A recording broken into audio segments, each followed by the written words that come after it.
Jennifer Palamas from Charlotte, North Carolina, and this is Barbecue Central. We'll do it live. Okay.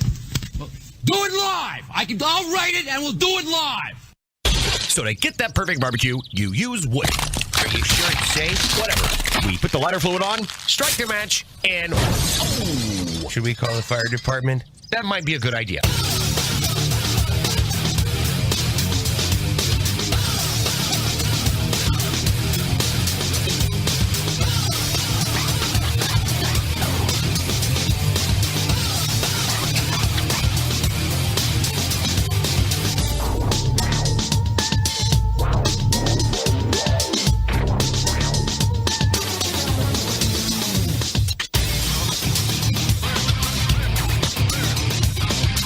All right, good evening, and welcome to the really big Barbecue Central show.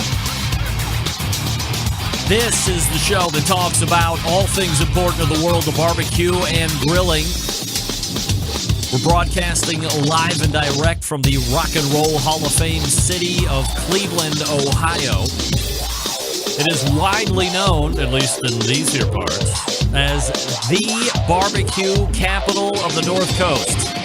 I am your program host, Greg Rempe. Happy to have you aboard here on your Tuesday evening. If you feel like you can bring something of value and worthwhileness to the show and you'd like to reach out by phone or email, but you don't know how to do that, I can help out with it. You can get in touch with the show by calling 216-220-0966. Email Greg at the bbqcentralshow.com. On the Twitter and Instagrams at BBQ Central Show.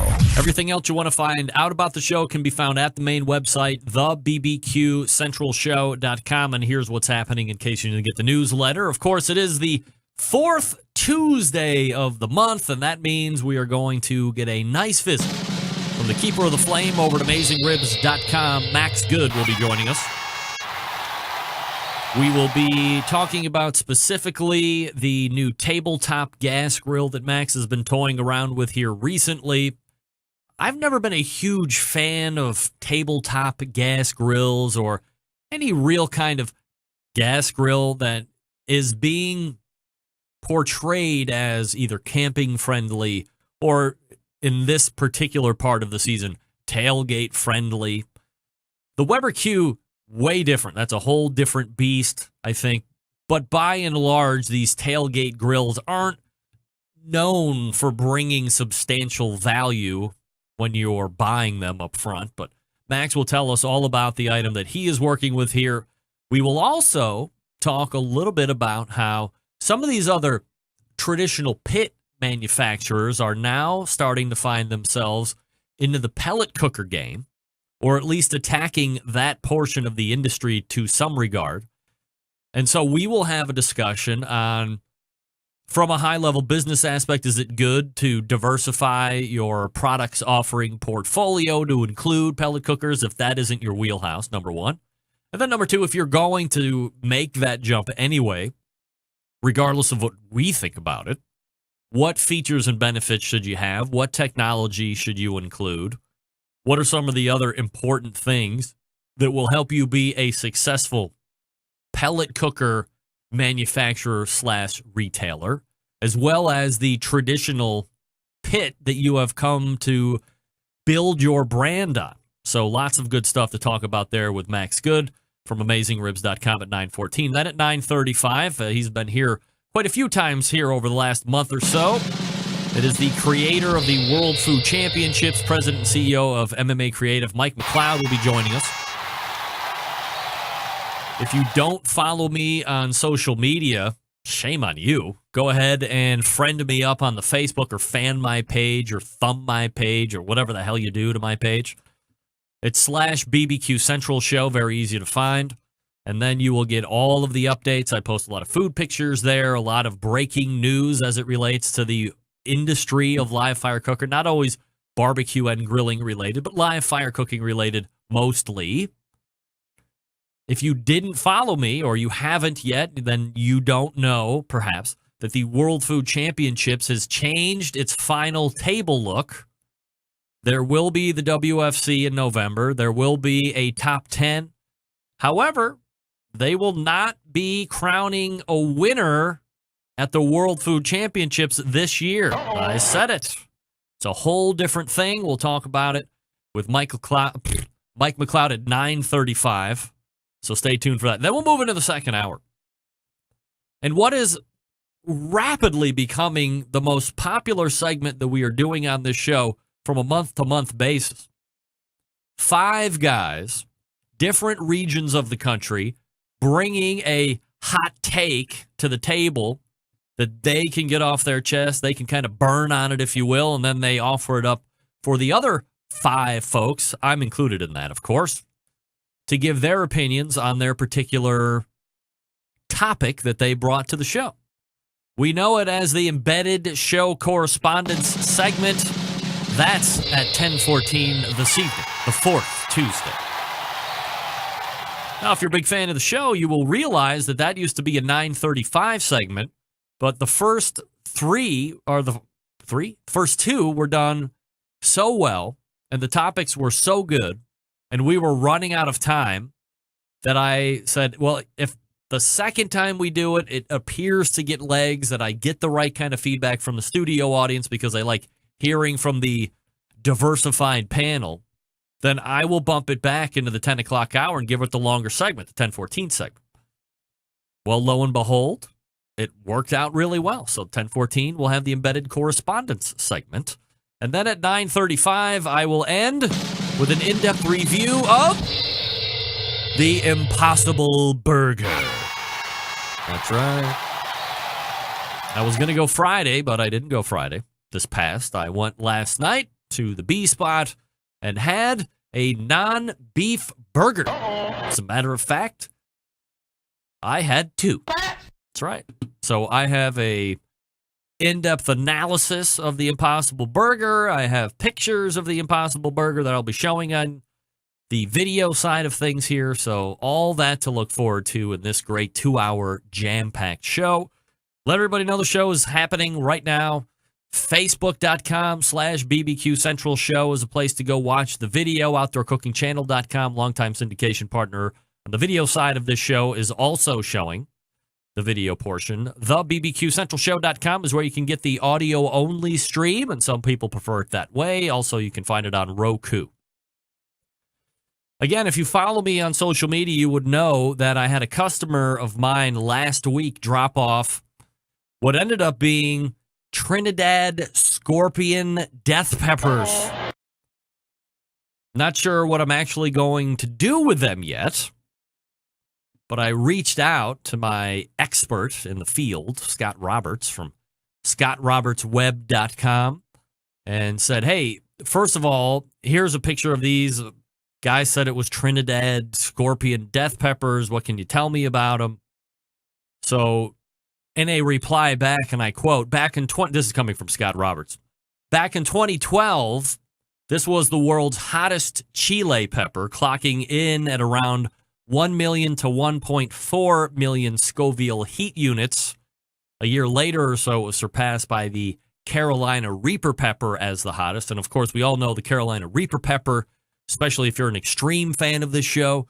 You'll know that Catfish Cooley ate 3 Carolina Reaper peppers and then chugged a 5th of Fireball. Yeah, he puked about 85% of the way through the Fireball and then looked like, as he said, ate one of Satan's testicles. That's how hot it was. So I'm not overly excited to figure out what I should be doing with these Trinidad death peppers, but that does lead me into this story. This used to be a hottest pepper of the world, and thanks to John Dawson from Patio Daddy-O Barbecue for the lead here on this story. And according to dailymail.co.uk, Pepper X, this is a real thing, Pepper X set to break record for world's hottest pepper with a 3.18 million Scoville heat unit rating.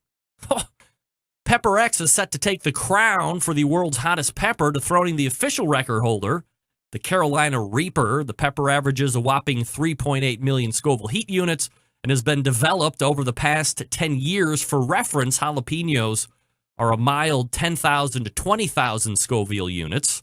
Scoville units measure capsaicin, the chemical that triggers spicy sensation, and because of this, Pepper X is safe to consume in the Last Dab hot sauce developed by Pucker Bucket Pepper Company, founded by Smokin' Eddie Curry.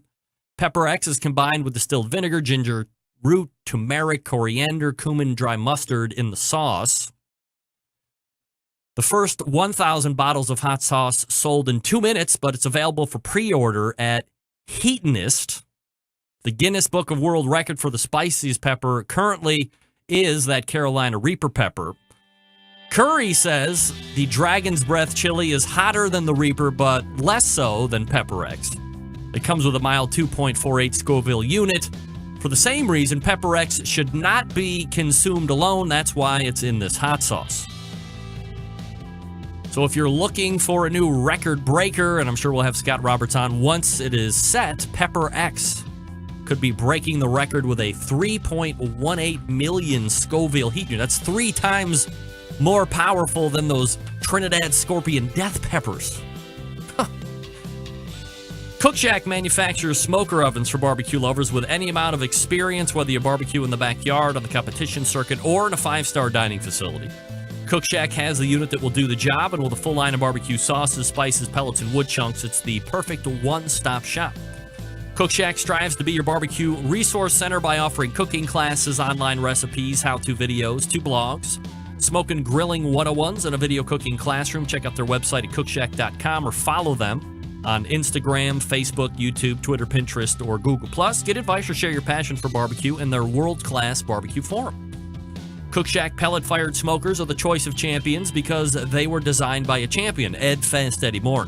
The FEC 100, PG 1000, always customer favorites. The PG 1000 can double as a smoker and a grill.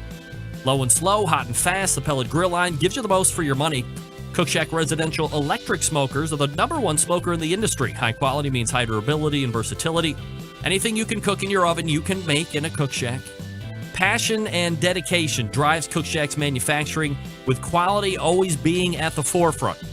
Get the best in barbecue since 1962. Call 800-423-0698. That's 800-423-0698. Or visit the website cookshack.com. That's cookshack.com. Appreciate the support that Cook Shack has given the show over the years. And we will line up Max Good coming up out of the break. You're listening and watching the Barbecue Central show right here on the Barbecue Central Network. Stick around. We'll be right back.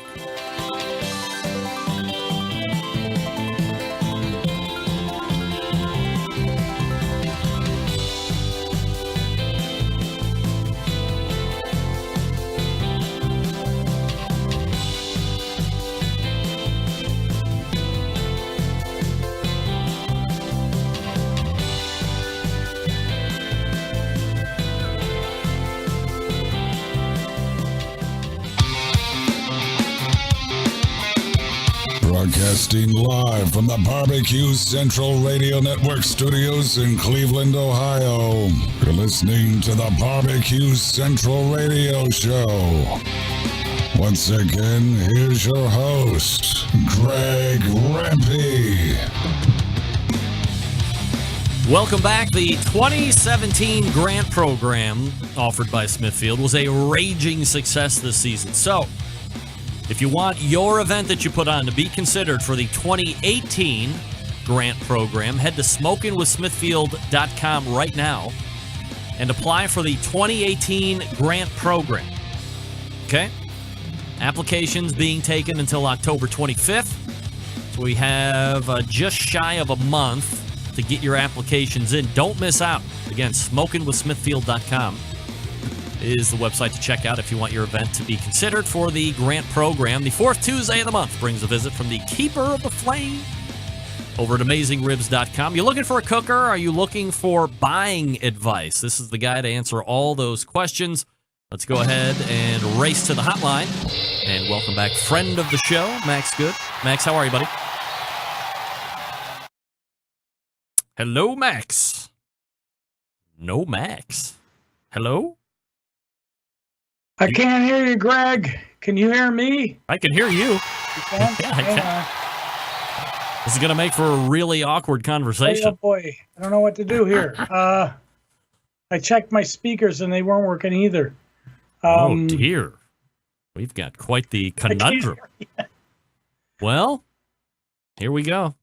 Once again, call this number. Here we go. 216. What's this? Just call that number. Call me. Audio. Yeah. I love when we're I spent all week calling the dudes from the embedded correspondence segment. Check. Hello? Hey, I think I got something. Can you hear Hello? me? Can you hear me? Well, it's kind of like you got a compressor or something on your voice, but can you hear? You heard me to begin with. I can hear you perfectly. You sound great. Oh, well, you actually sound like you're in a stadium with a compressor or a limiter on your voice. So let's give it a try, huh? Why don't I call you right back and see if that fixes it? No, I think there's something screwy on my end here with Skype. So right. I think we can have a conversation. Let's muddle through it and see what happens. As I always say, as long as you sound good, I mean, it doesn't matter what you look like, right? Well, you got them both going, Greg. Hey, look at you. Appreciate the suck up to the host. Always appreciate it. All right. So, Max, we want to talk about a few different things this evening. The first one is a tabletop gas grill. Now, this seems to be a good time to talk about it because a lot of people like to camp. I mean, I don't get camping myself at all, especially if it really includes like tents and sleeping on the ground. I think that's completely weird, but a lot of people like that, so that's fine. Also, tailgate season, especially for the professional footballers, obviously college football, really big into the tailgating, and that's when you see a lot of these kinds of grills making their foray into the marketplace. So talk to me about the one that you have been messing around with, and tell me, I guess, who makes it, price points, and then we'll kind of dig into if you like it or not or whatever. Okay, well, it's made by Cuisinart. They seem to have, well, everybody knows Cuisinart. They have a million different kind of more indoor stuff, all this food processors, blenders. Yeah, that was one of their big claims to fame. That's how they hit the scene in the U.S.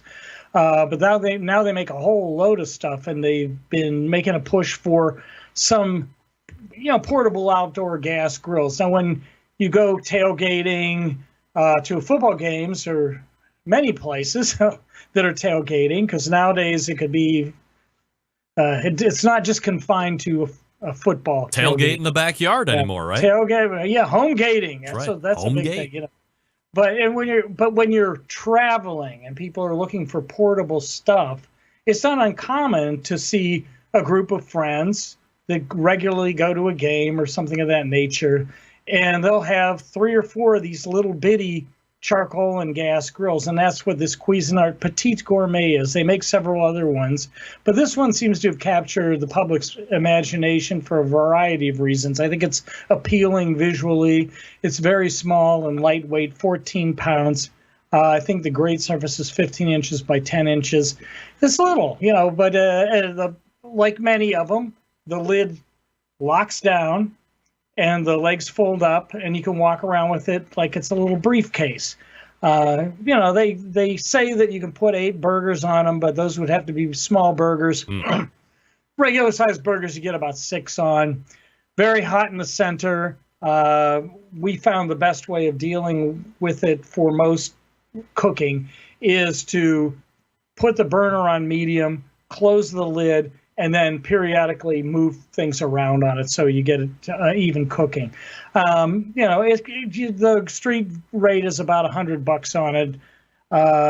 It's not the cheapest, and I wouldn't say that's necessarily even the best, but I think people like it because it's little, lightweight, and fun. You had mentioned that it has legs that it folds. Is it just something where you would set it on a tabletop, or the legs big enough to where it would become hip height and be its own cooking station? Well, this is something cool they have. For $20 more, you can get, I believe they call it the Versa stand.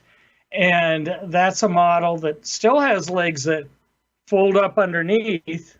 This little bitty portable gas grill, they fold up underneath, but when you fold them out, they're a bit longer. Mm-hmm. And then they have telescoping legs, and it'll be at waist height, that's kind of a neat thing they got going with that. Are they steady legs?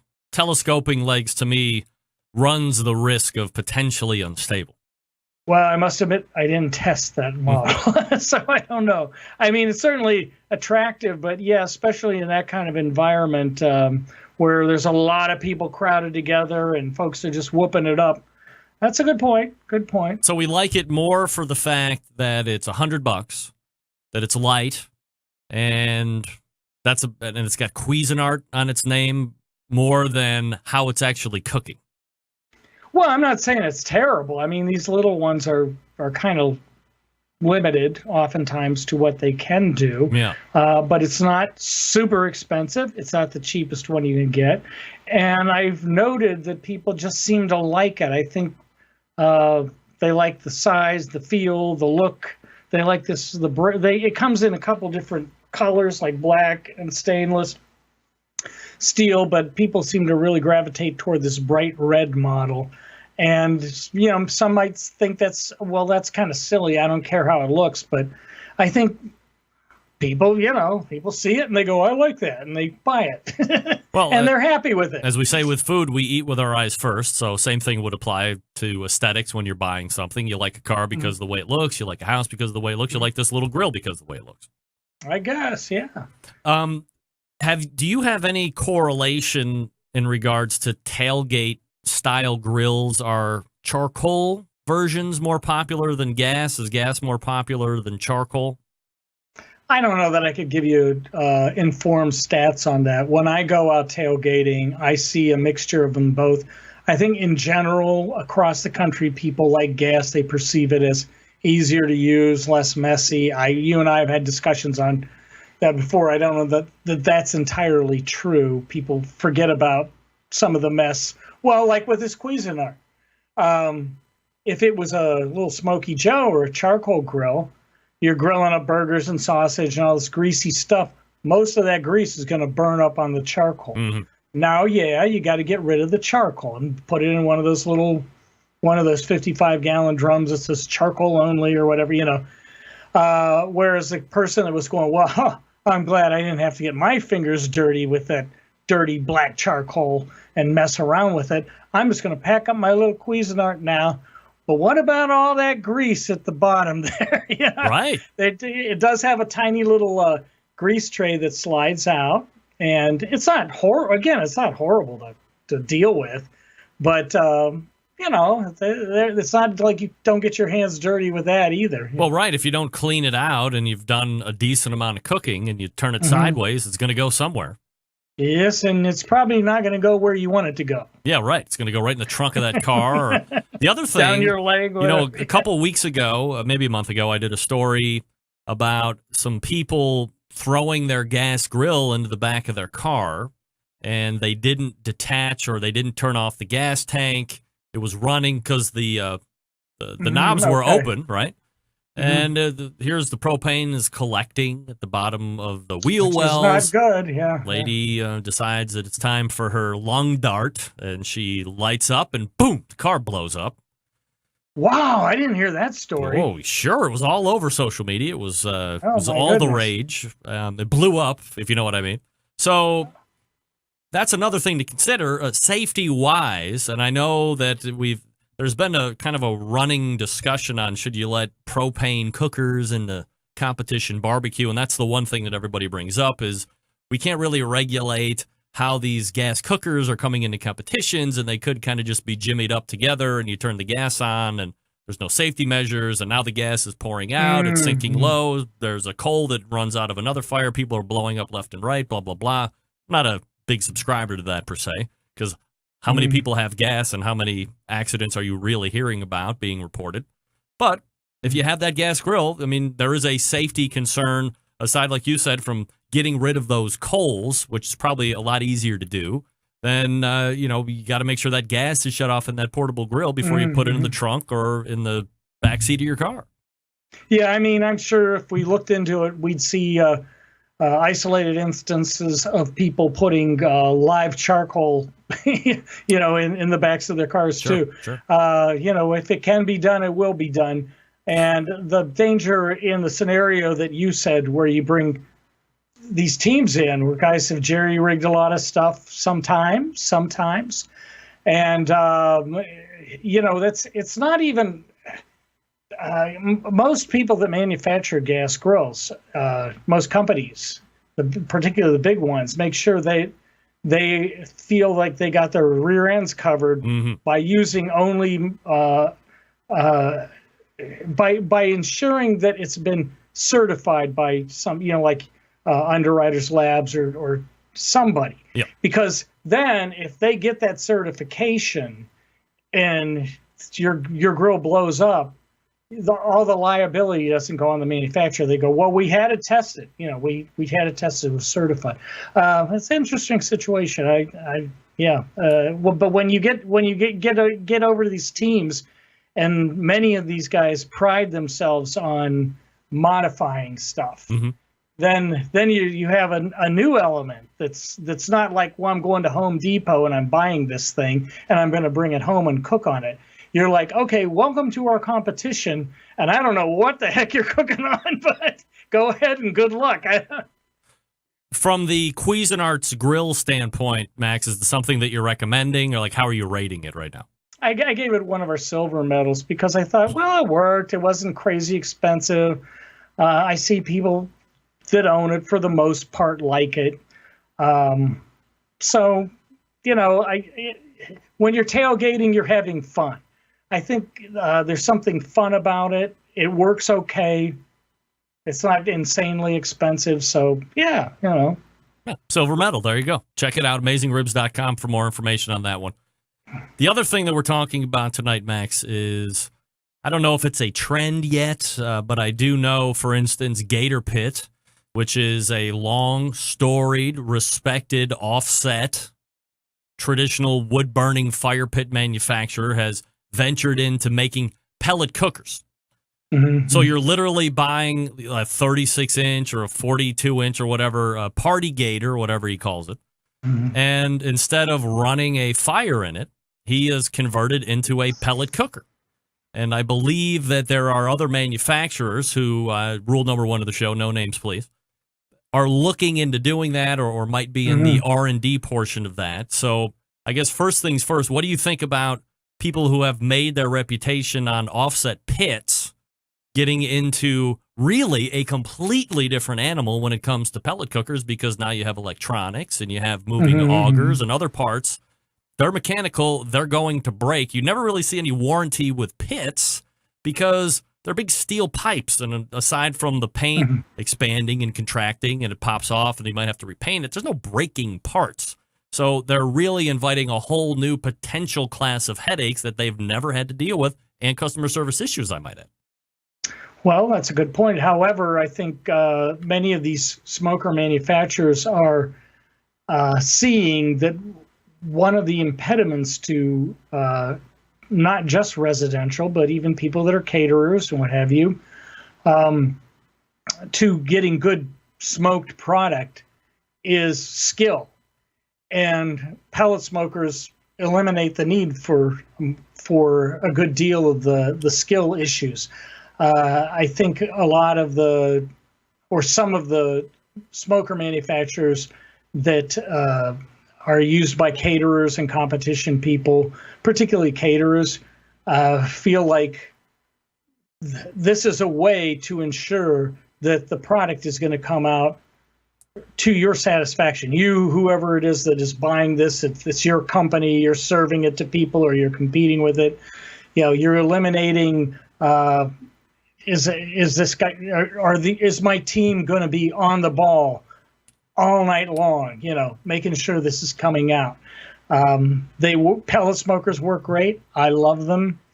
I think many of the smoker manufacturers, not just, I didn't mean to say just those that deal with more commercial or competition type area, but residential too. And of course, anybody that's making anything would like to cover all the bases. If you're making smokers that are typically used by folks that have more skill, and you find that you have no residential market for your products, you might be looking at, well, these pellet smokers, people love them. People are starting to understand what they are.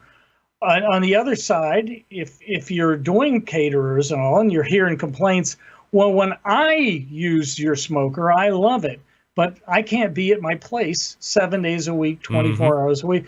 And some of my guys or gals, sometimes drop the ball on me, and it doesn't come out good. So, it's a very appealing proposition to whether it's in your backyard or a competition setting or a catering commercial setting, to have these things where you really, as long as they're maintained properly, which you brought up earlier, they have moving parts, they have electronics.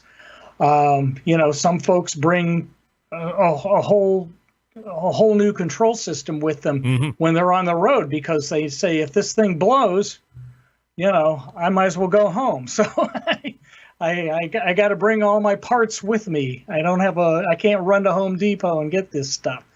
But it's an appealing thing. I think we said 2016, as I recall. I predicted it would be the year of the pellet smoker, and I think it has been. And now we see more and more action in the pellet smoking arena.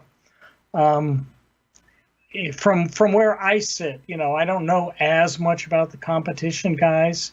But for residential, I think what happened was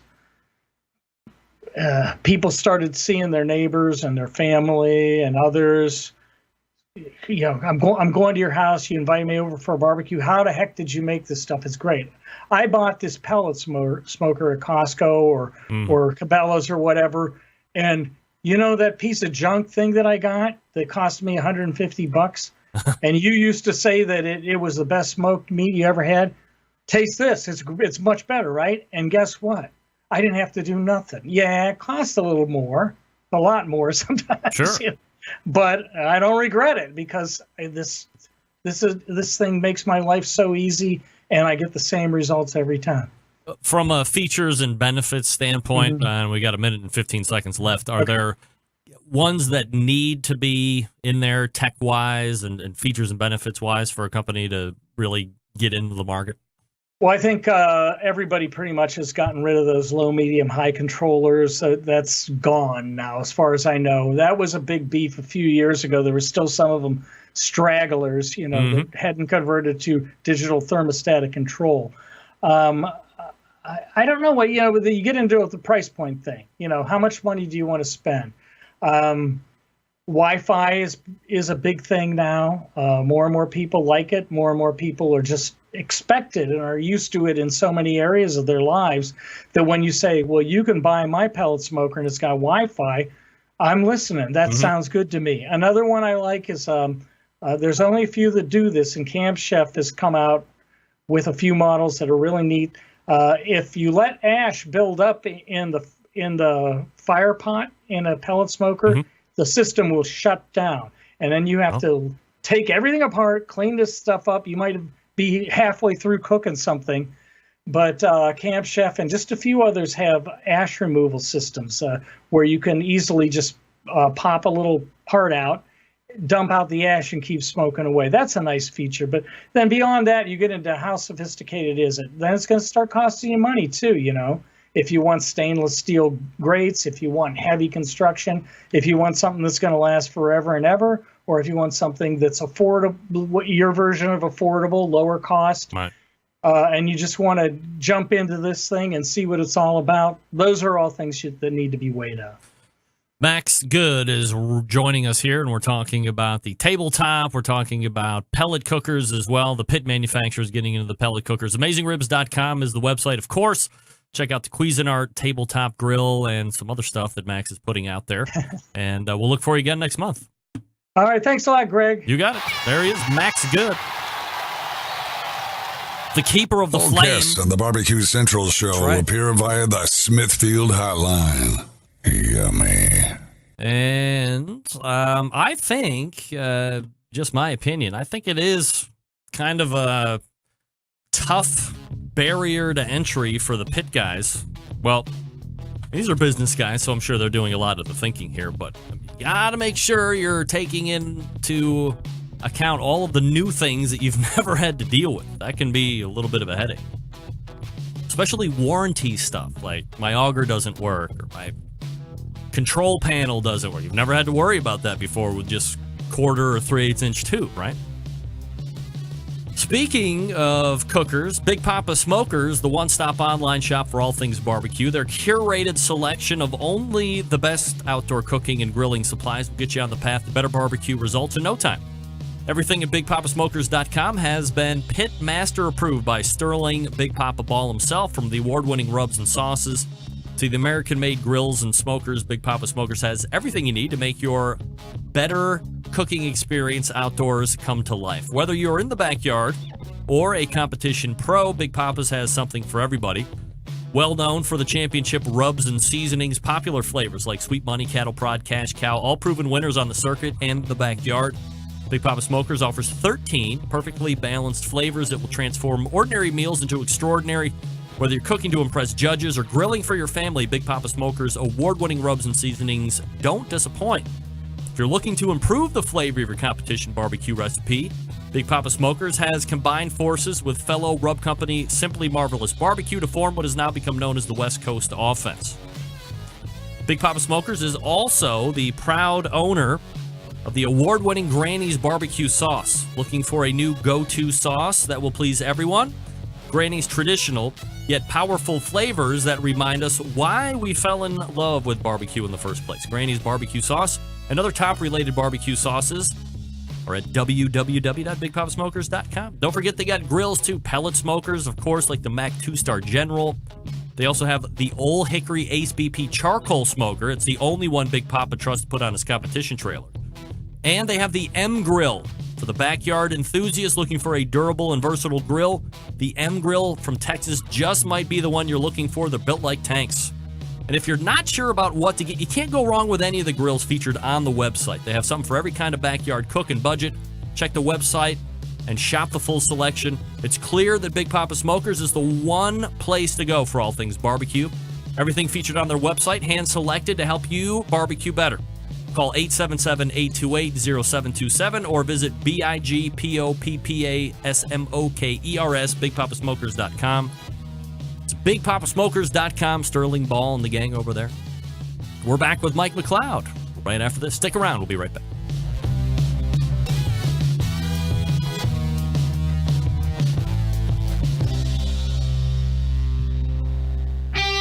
Ready to get on the air? Call 216-220-0966. Now, let's get back to the LeBron James of barbecue talk. Greg Rempe. Welcome back. This portion of the show being brought to you by Green Mountain Grills, manufacturers of some of the best pellet cookers out there on the market today. If you're looking for a big cooker to house a lot of food, they got one for you. Medium size, got you covered there too. Also, as we were just talking about tailgates, they have the Davy Crockett. Good for camping, good for tailgating, no problem. They can also supply you with pellets to fire those cookers as well. Check them out online. GreenMountainGrills.com. That's GreenMountainGrills.com.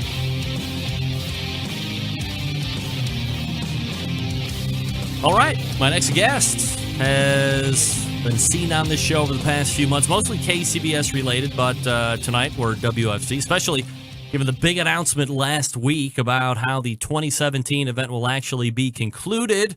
So let's not waste any time. We'll race over to the hotline and welcome back friend of the show, Mike McCloud, founder of the World Food Championship. Hey, Mr. Reddick, how are you? Good, Mike. How are you? I am good. I'm in my car right now. I'll try to get to a good quiet spot for you here in just a minute. Lick that finger and hang it out the window for positive reception. That's what I say. I'll try that and see if it works. All right. Mike, I'm trying to figure out if I should be excited that the Cleveland Cavaliers have somehow worked out a deal for an aged Dwayne Wade, or if I should temper my excitement all the more.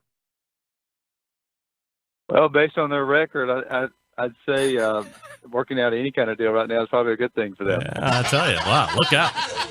I think we're on. We're going to see the championships again, but geez, I mean, I've never been a big fan of adding old winners. Well, but a winner never loses the championship pace or the pace of a championship. So having winners on your team is very important. Mike, we're going to be talking about the World Food Championships here in just a second, and we didn't really prep for this. Maybe you didn't prep at all, but I was scouring and trying to get a pulse of what everybody's up to in the world of competition barbecue, and I, of course, hit the KCBS website. And they just put out a press release that was talking about was a month or 2 months ago or whatever it was. We talked about how MMA Creative, KCBS, was going to be parting ways at the end of the year, and you were very upfront and honest and very candid about the whole situation. And then I read the press release here. I don't know if you had a chance to read it or not, but I have read it once. Yeah, it seemed, well, I would never ask you to rate press releases as far as how they're written, but if somebody hired somebody to do this, guess what? We should be hiring somebody else to do the next one. That's just my opinion. There's a lot of buzzwords that are being thrown around in this, like competition food is on fire. They also used a phrase that I've only heard one man ever coin, and oh, by the way, that's you, food sport. I believe you're the first person I've ever heard use the term food sport. That's sprinkled around here, too. But I wanted to get your take on a few different things as far as this press release is concerned. In the second paragraph, it says, as KCBS builds on its proven and powerful audience-centric approach, the largest worldwide sanctioning body continues to propel brands and food sport experiences everywhere into the global powerhouse. And I guess the first question there is, have you ever known, not necessarily the sanctioning body itself, but have you ever known a KCBS competition to be audience-centric? To me, it's been a lot of exclusion, not a lot of foot traffic. I get it. It's a barbecue competition. There's not a lot of free samples and so forth, but that almost seems like it's really touting itself as a family-friendly, let's bring everybody out and see what's happening at a barbecue competition, which I don't really think is realistic. Well, you pick up on an interesting point of the release. A couple of interesting points. First of all, thanks for the credit on the food sport. It is something that we branded about 5 or 6 years ago when we kicked off the World Food Championships, and I'm glad to see that it's being adopted by the industry, including KCBS. I talk every year at the banquet about marketing initiatives and ways to make our industry more open and more welcoming and more entertaining to consumers, because when we first started working with KCBS, that was one of the things that surprised me, was how the judging area was kind of confined, and even the food entries were interestingly in a box that didn't show off the beauty of the work that the teams had done, and so every year we try to talk about how to make barbecue more appealing from a spectator standpoint. So it's an interesting terminology and perspective. I think it's gotten a lot better over the years. I think we've had some impact on that. I know that at our event, the use of silver platters in the turn-in process for barbecue has been one of the big eureka moments for a lot of people, to be able to see how gorgeous brisket and ribs and pulled pork can be when given the freedom to present it the way you want to. So I don't know if that answers your question, but that is an interesting perspective that you're looking at and thinking about. One of the other items that I saw kind of reoccurring in the press release was the use of the terms brand growth. And I guess why it sticks out to me is KCBS on its in a vacuum as a sanctioning body. They sanction events. You apply, you get sanctioned, you have to meet all their requirements and so forth. So to me, brand is usually synonymous with revenues and products and all this other stuff, growing the brand, right? And they're using that a lot in this press release. Do you have an opinion on if they're using brand growth in kind of in the wrong way, or is it in the right way? Well, we I don't want to be too critical of it because I've only read it one time, and but I will say that when we were hired, it was or when we actually entered a partnership with KCBS, one of our objectives was to build a brand behind barbecue and help take KCBS to a level where it was the de facto and undisputed leader in barbecue sanctioning. So I certainly can see that as a brand and believed it as a brand. I would probably, if one thing that caught my attention about it was the use of company. Mm-hmm. KCBS is, I don't think technically a company. It's a society and a nonprofit organization. I guess that is a company in some respect, but that just caught me off a little bit. But there's certainly KCBS is a brand in the barbecue industry. So it's been a charge of ours and a focus of ours to build it. And I certainly think it will be a focus in the future for anybody else who's trying to help KCBS out. At the very end, they make a sentence talking about an approach results in meaningful transformations and expansions for our events and members who are true disruptors and change agents with our industries. Are you not a change agent and disruptor, Mike? Those are some words. Those are some words. Wow. Change agent and disruptor. Yeah. Wow. Yeah. I think we've made a lot of changes in our walk in barbecue and in our event at the World Food Championships. I think that's what we had originally planned on talking about, was some changes and being a change agent for World Food Championships. But there's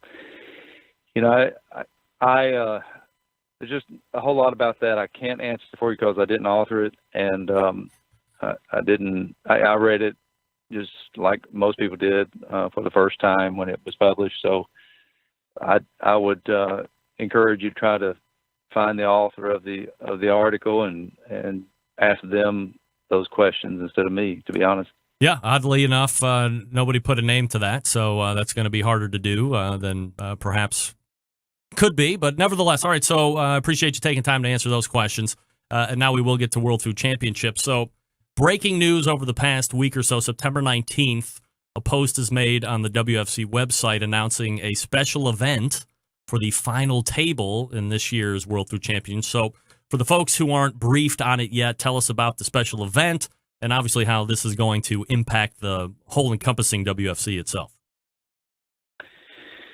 Well, to pick on the current theme, it is certainly a change agent for the World Food Championship.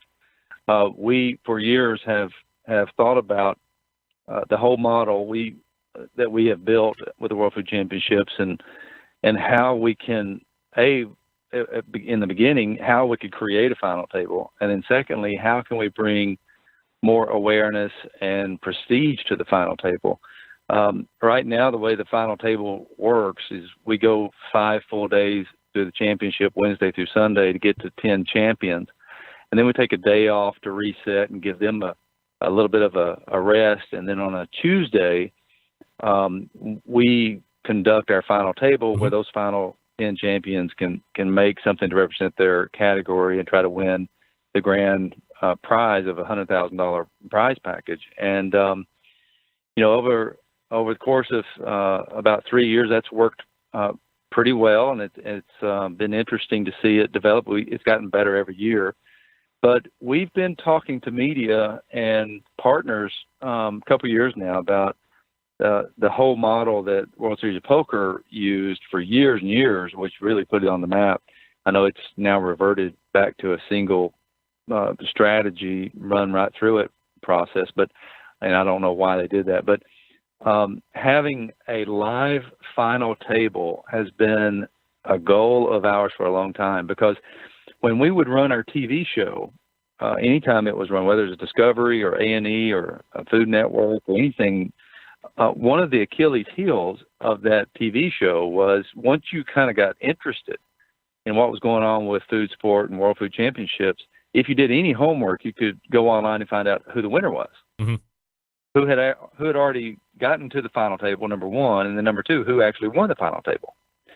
So it's a weakness from a media perspective, and we're trying to remove that weakness, and we finally have a network and a host partner that we're trying to nail all the ins and outs and the details on down, so that we can actually have a live reveal, or at least a streaming deal, or at least shot in the studio, then go live with it strategy, so that for about 4 or 5 months from November, we get to build anticipation, we get to promote our 10 champions, we get to talk about food sport more, and then find out who wins. So a lot can happen with that strategy and with that model, that new model, and this is going to help elevate food sport and our crown jewel to a whole new level. Mike, I'm going to play devil's advocate here just for a second. It's Mike McCloud from MMA Creative and Creator World Food Championships. From a competitions standpoint, it seems that every fiber of my being is screaming, why would we do this? You spend a solid week or so at the event in Orange Beach, final table set, and now you're going to be, in essence, putting it in park for 4 or 5 months before a champion is crowned.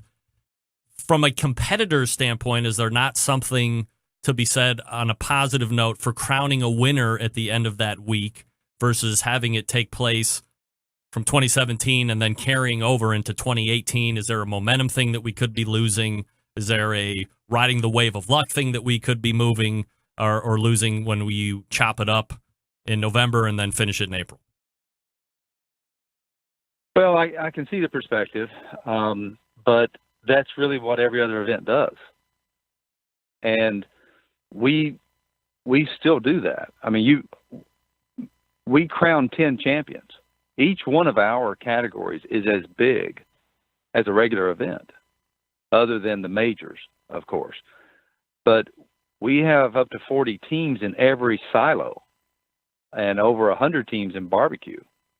So we go through the process like every other event, and we get to a reserve grand champion and a grand champion. So we're not cutting that short, and someone's walking away with a $10,000 prize package. So what we're doing is elevating the one thing that we brought to the table that no one else in the industry ever did. And that was the chance to prove I'm better than everybody else in those other categories.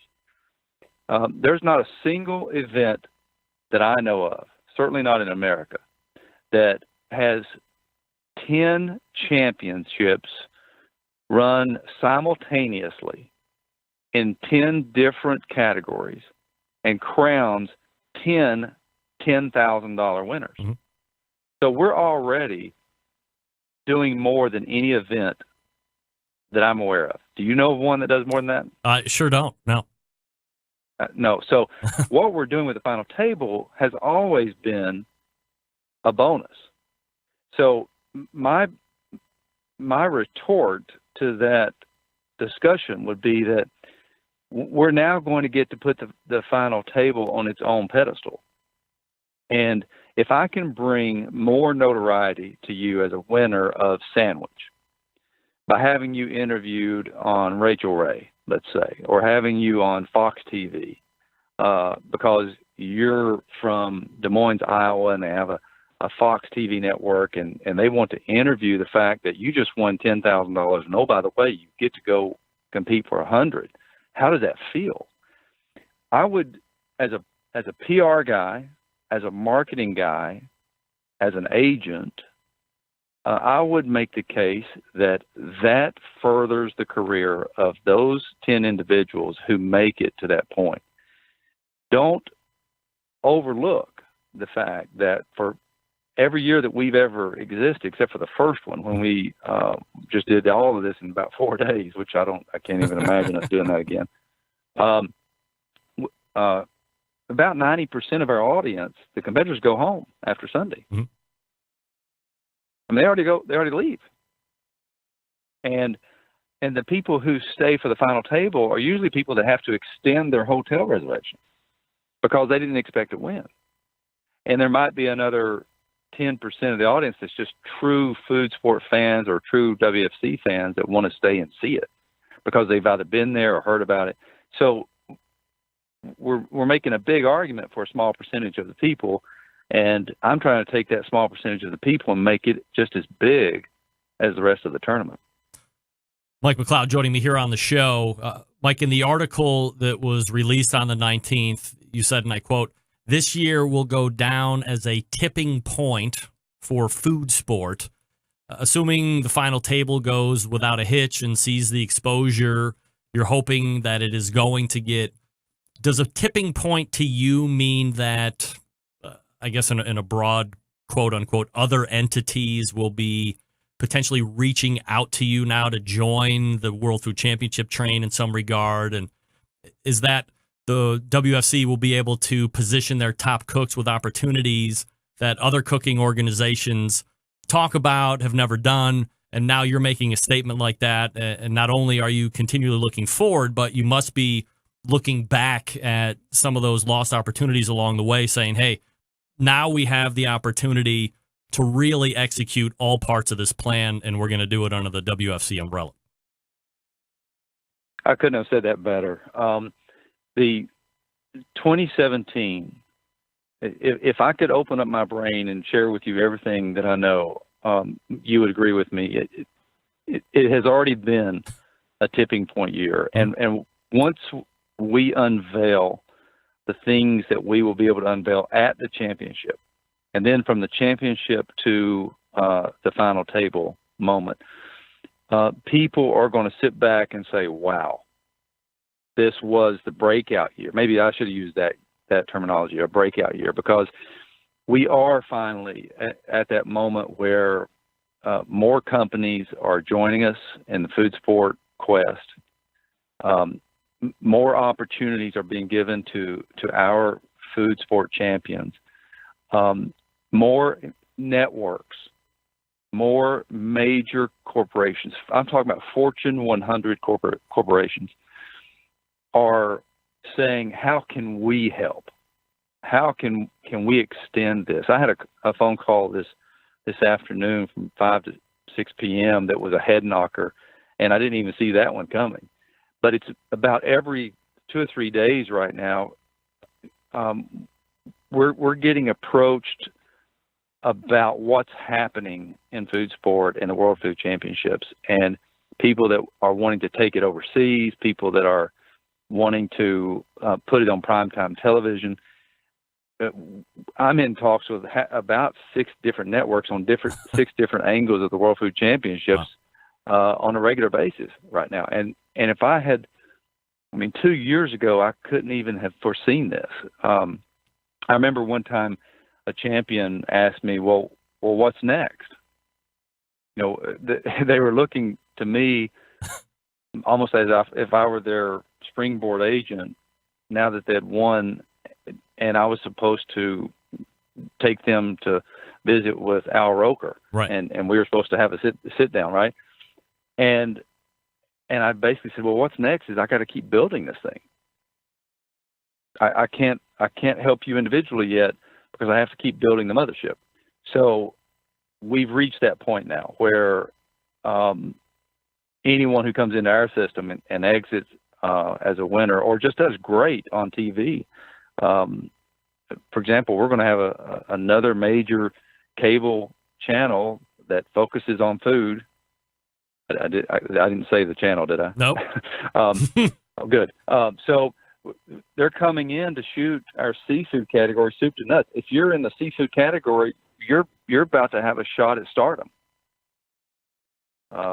We've got another one coming from overseas who's shooting. I think it's the burger division. If you're in burger, you got a shot of international reputation here. It's just crazy, but wonderful things are happening. So it will definitely go down as a tipping point year, and it'll also be a breakout year. World Food Championships takes place November 7th through the 12th. You have the final table culmination at some point in April. We will break details as those are served up to us by Mike McCloud, who is the founder of the World Food Championships, and that website, worldfoodchampionships.com. Mike, always appreciate the time, man. Thanks so much for doing it.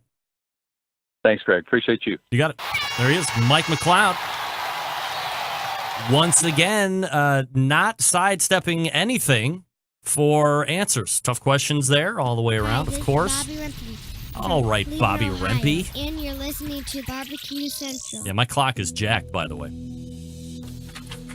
right, let me do this real quick, and I'll react to Mike McCloud. You can react as well when we get to the second side here. Are you in the market to turn up your barbecue skills? If so, you need to get your hands on the most advanced ceramic cooker out there on the market today.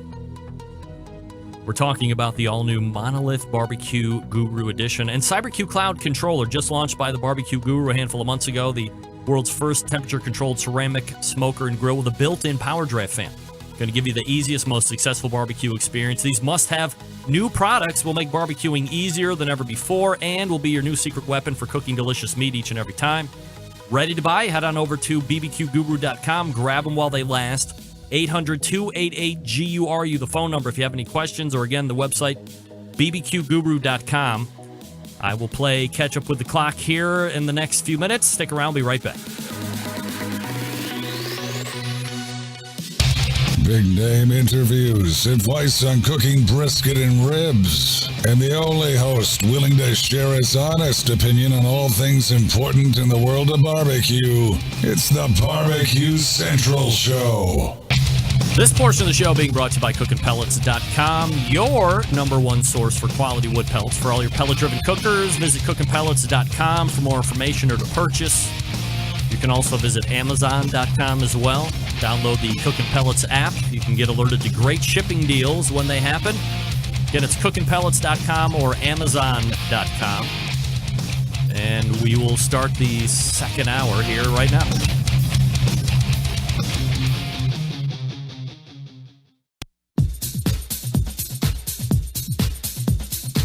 Happy to have you aboard here for the really big barbecue show. Boing. We cook because we have to, and we grill because we want to. Hit me! Fine, how's it going? You have a great show. I'm a big fan. Boing. So what seems to be the problem here? This man looks like he's dead, and he's in the crackle. Charbono! It's all about the charbono, dude! Succulent fish! What? He ate 2 feet for wieners. Oh, listen, Lavernius, shake your face. I'm shaking like a dog shit peach seeds. We have top men working on it right now.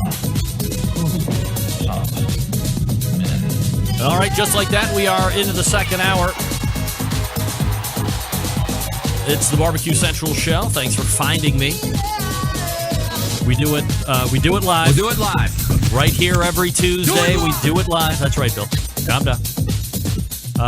If you want to get in touch with the show, 216-220-0966. You can also email Greg at thebbqcentralshow.com. Still to come on the show tonight, the embedded correspondence segment, or as we're kind of maybe calling it, the hot take segment. Hot takes. I don't know if I like that. We'll keep toying around with the name. The show's, or the segment's staying. There's no doubt about it. The likes of Doug Scheiding and David Huff and DJ Howie D, Steve Ray. No Patrick Paquette this weekend. Get that big stuff out of here. He's in Stephen Reichland's northern stomping grounds in Martha's Vineyard vacationing. How about that? John Dawson weighing in with an email. Rems, my hat's off to McMike for his incredible WFC success. It pains me to say it, but he has the vision and execution that KCBS desperately needs. Well, they saw fit to take it a different direction and then put out that newsletter. Oof. Get that big stuff out Go of here. read it. If you didn't read it, I mean, whew. It's from somebody that likes to write and somebody who likes to talk. Not from a content standpoint, but just, how it's written. That could have been looked at a couple different times, I would say. So, hey, I'm here to help, right? I can write. I can talk. I can write. The National Pro Barbecue Tour, presented by Sam's Club, rolled into Edmond, Oklahoma this past weekend. This, folks, was the very last regional final that sends the top 6 teams. No, that sends the top 10 teams to the national finals in Bentonville, Arkansas. Those teams are grand champion. The 709.7. In my math class, we call that 7-0. We call it 710. Shake and bake barbecue. Wow. How about that? Wonderful. That's a big score. 710. Big score. Reserve grand champion. J-Star Barbecue with a 699. So he was 10 points back. Wow. Third place, Outlaw Hogs Barbecue. Fourth place, Clark Crew Barbecue. Fifth place, Dirt Road Barbecue. Sixth place, Blazin' Blues Barbecue. Seventh place, When Pigs Die. Eighth place, Burnt at Both Ends. Ninth place, the American Dream Barbecue Team. Qualls, look at you getting in. Good for you. And rounding out the top 10, Fat Boys Barbecue, Temple, Texas. So there was a good 20-point gap between 1 and 10. And really, when you look between 2 and 10, it was only 9 points. Pretty much less than 9 points separating 2 and 10. 10 points between 1 and 2. So Tim Shearer had a good cook, looks like. Scoring very well. 7-10, big score. The next National Pro Barbecue Tour event takes place in 2 weeks' time. They're off this coming weekend, and that is to get ready for the granddaddy of them all in the calendar year for the National Pro Barbecue Tour, which is the National Finals on October 7th. So good luck to everybody going down to Bentonville and trying their hand at winning the overall national championship of the National Pro Barbecue Tour. We look forward to talking to the winner of that in a couple weeks' time as well. So, where was I? Well, I guess that was it. I wanted to get back. I probably lost it. I wanted to finish talking about this pepper.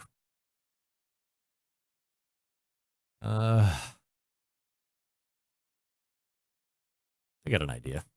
Let's go over to the history button and check out. It's not there. This is my browser history, right? I know I was on the internet when I looked it up, for good Lord. Maybe not.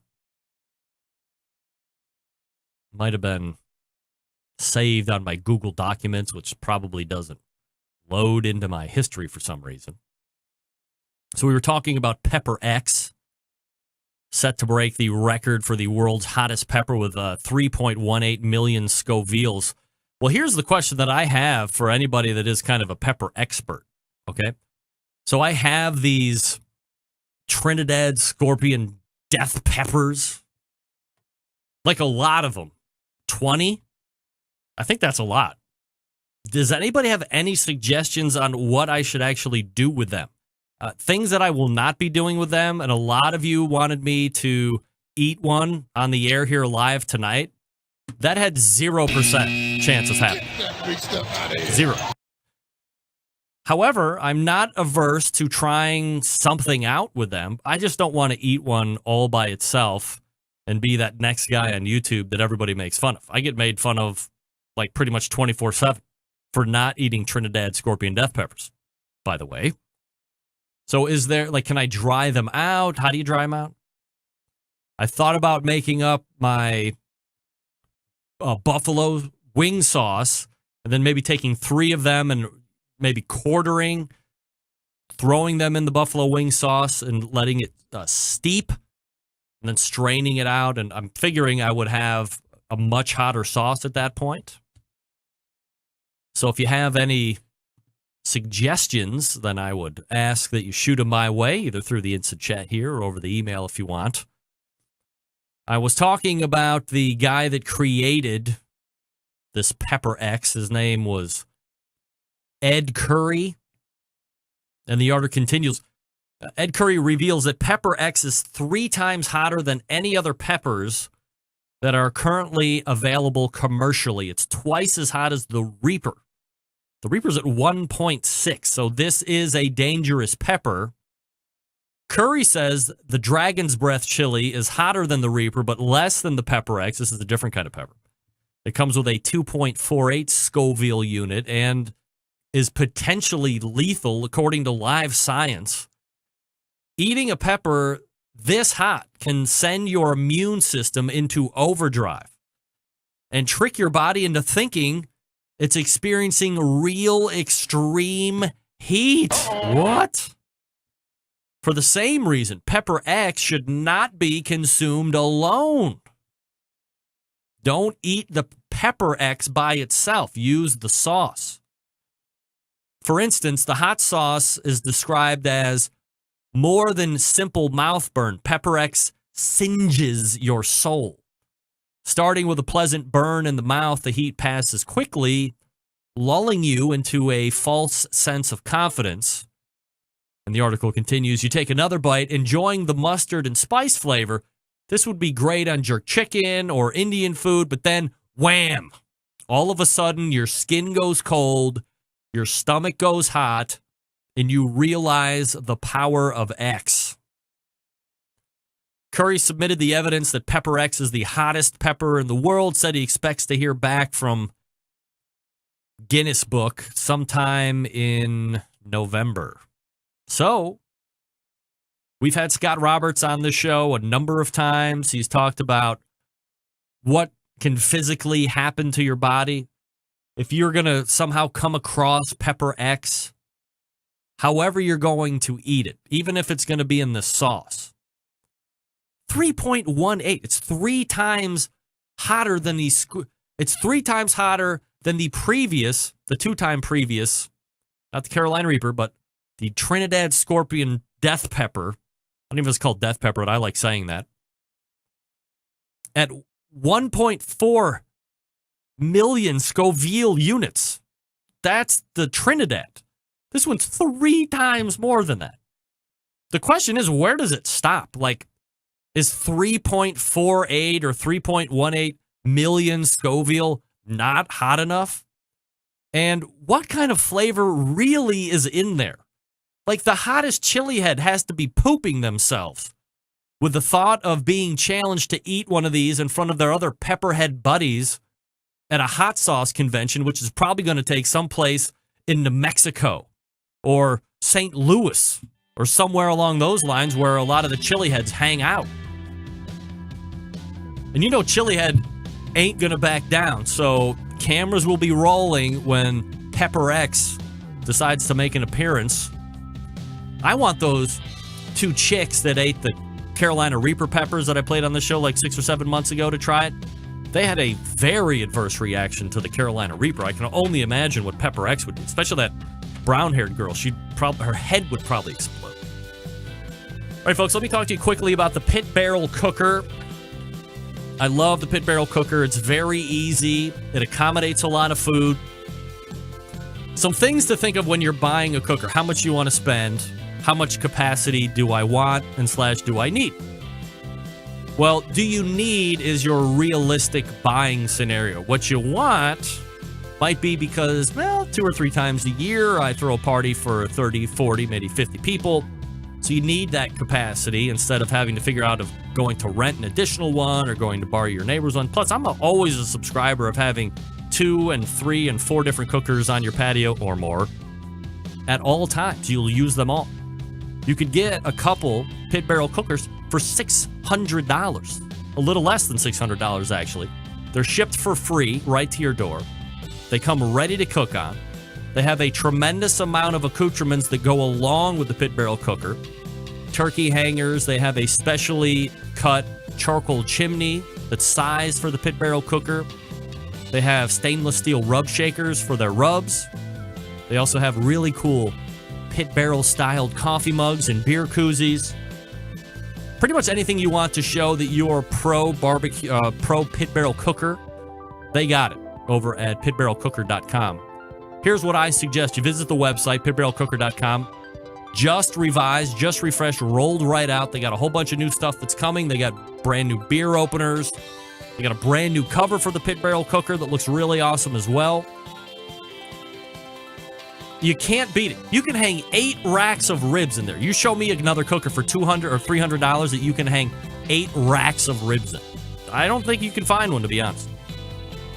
Again, the website, pitbarrelcooker.com. That's pitbarrelcooker.com. Or call them at 502-228-1222. And yes, they will talk to you. Shout out to Noah and Amber Glanville and all the folks over at Pit Barrel Cook. Thanks for the support. We're back with the Embedded Show Correspondents segment right after this. Stick around.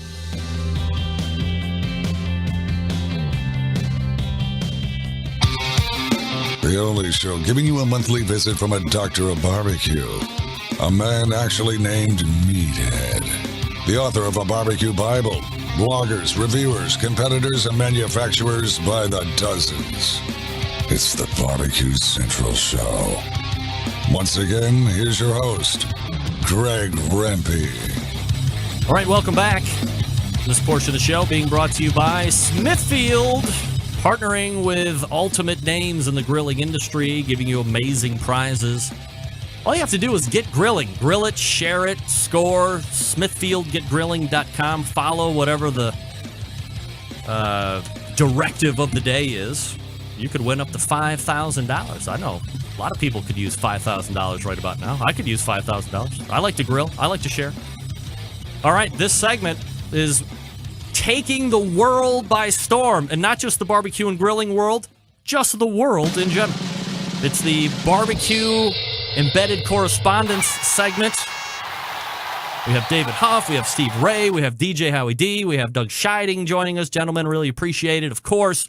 And I don't want to take one more. I need to apologize, of course, to my man, David Huff, who I completely blasted through last month. We didn't get to his take. He's going to lead off, of course.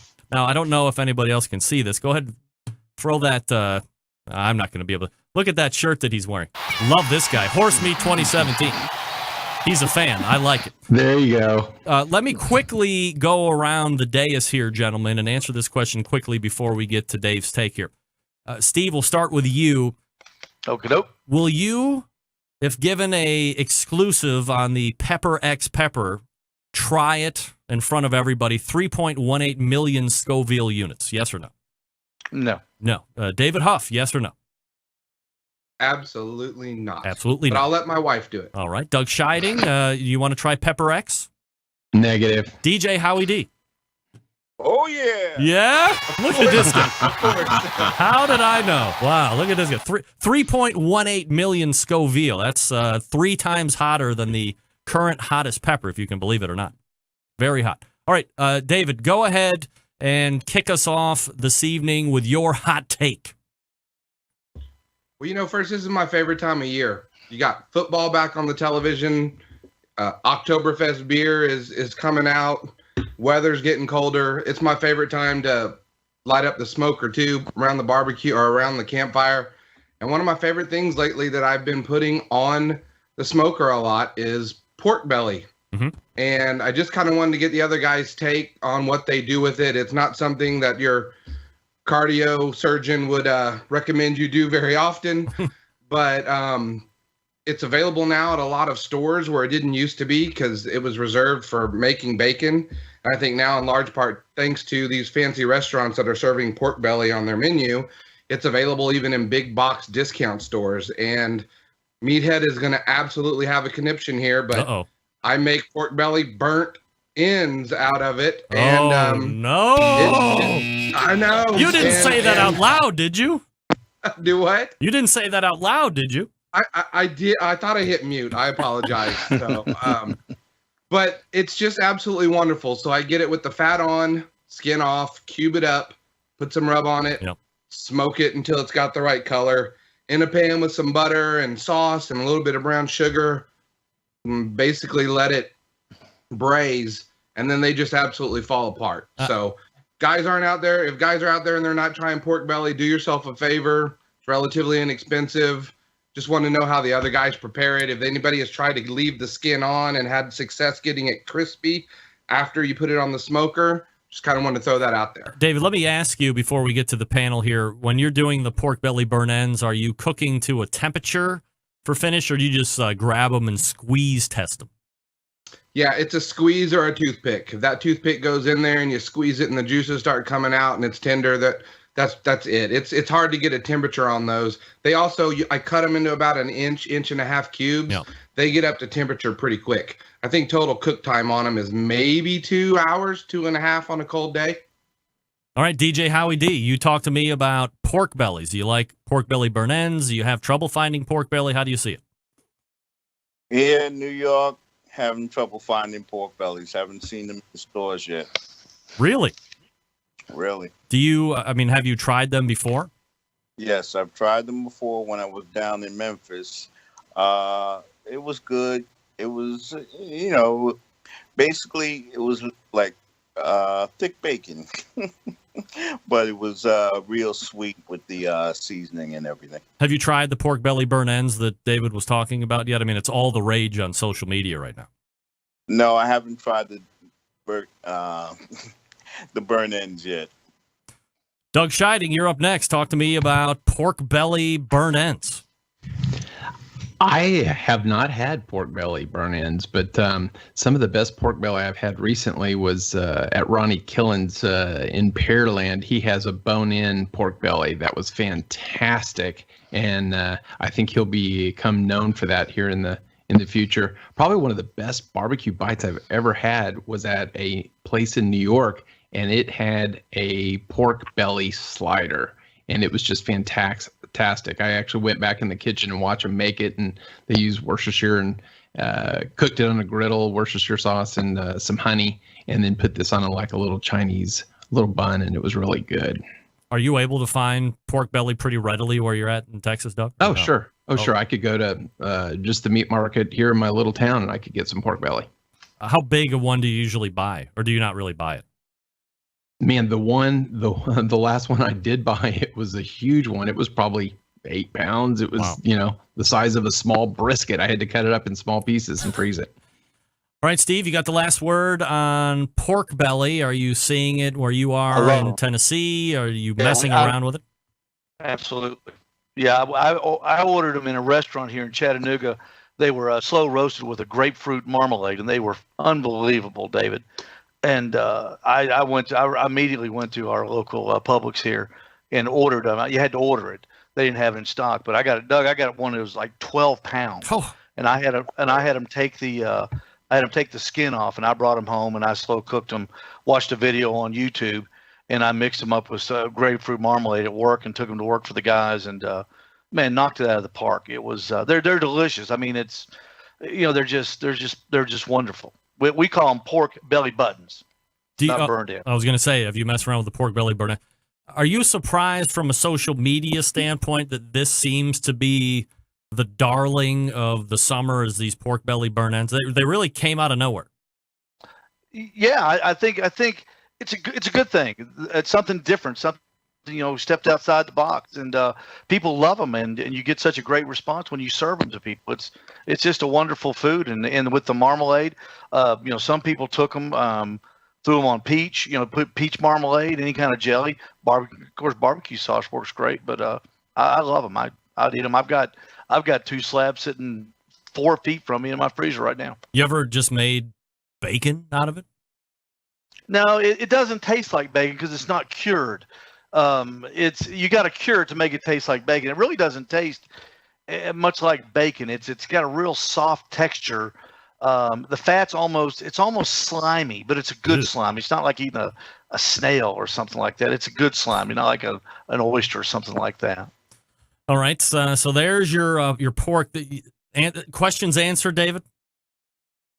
Yeah, I'd like to know from Doug, the one with the bone in. You said, is it like a steak with the bone in, or how does he serve it that way? I actually think he left the rib portion on and cooked the whole thing together with the rib and the pork belly portion. So because it was actually quite meaty. It wasn't just all fat as you're eating it. So it was really, really good. Wonderful. All right, DJ Howie D, you're next up on Hot Take. What do you got? Say that again. I couldn't hear you. I said you're up next on the Hot Takes. What are you burning on tonight? Today's hot take is the fifth category in our competition. What could be the fifth category? Would it be dessert? Would it be sides? It's time to loosen up the playing field because everyone has their scientific methods all down and the competitions are getting real tight, and it's time to have something to just open up the playing field. Now, let people run. So you're proposing to adding a complete fifth category, not just an ancillary category, but this would also be included with the brisket, the ribs, the chicken, and the pork. That is correct. All right. Well, so what is your suggestion first? Exotic. Lamb, fish, kangaroo. Kangaroo? Kangaroo. You have a hard time getting pork butt. You think you can get kangaroo for crying out loud? We can get it. Horse meat, Greg. Horse meat. That's exotic. That's right. All right. So you're down for the exotic stuff, right? Yeah. All right. David, talk to me. You're kind of you're in the competition scene, a little bit newer, but what would you like to see as a standard fifth category? I like the exotic idea, actually. I think the issue would be people would argue about what's considered exotic. Would you have to list out the criteria? But I love that. Lamb on the smoker is great. Never had some of the other things that he mentioned. I would just say an other category. Just leave it wide open for people to be creative. They want to do fish, if they want to do, other types of poultry like turkey. There's some really good smoked turkey out there. I think it's one of the more difficult things to get right. So I just let it be other and let it be wide open and just be kind of the wild card. You might have a new grand champion because they brought lamb to the table and no one else did. So kind of like a best bite scenario, if you will. Right. Absolutely, a best bite. That's a great idea. All right, Steve, what do you think about adding a fifth category, and what would you like to see it be? But I don't know, Greg. The last two contests I've cooked, my pork butt's been an exotic category with the scores I've got. I have a hard time turning in 4 in the time slot. I'm more for cutting 1 and just turning in 3 and lengthening the turn-in times. But I don't know, deep fried Oreos. Let's do that. What the heck? Why don't you go try IBC? They only got 3 categories there, right? Yeah. All right, Doug, what do you like? Well, actually, IBCA, we only have the 3. Sometimes we have pork, but I would actually say consistently we have beans as the 4th category. Mm-hmm. So like this weekend, I'm doing a contest, and of course it has beans. And the other 5th category is a margarita pour-off. So we've gone to contests where cabrito was a mandatory category, done venison, wild hog, like at the Texas Trophy Hunters. The easy answer that came to the top of my head is stinking steak. I'd love to have a steak category at all the contests, and then that way we could just kind of, have that along with barbecue at all of them as well. All right, Doug, we'll go ahead and stay with you. Your hot take for this evening. Well, it's interesting, your earlier interview, I hadn't seen or heard about this KCBS press release, but I attended the Royal again this year. And my question is, did they fumble the ball this year? And, was this a blip in the radar or things to come? I say that, they fumbled it. I mean, attendance was way down, 407 teams.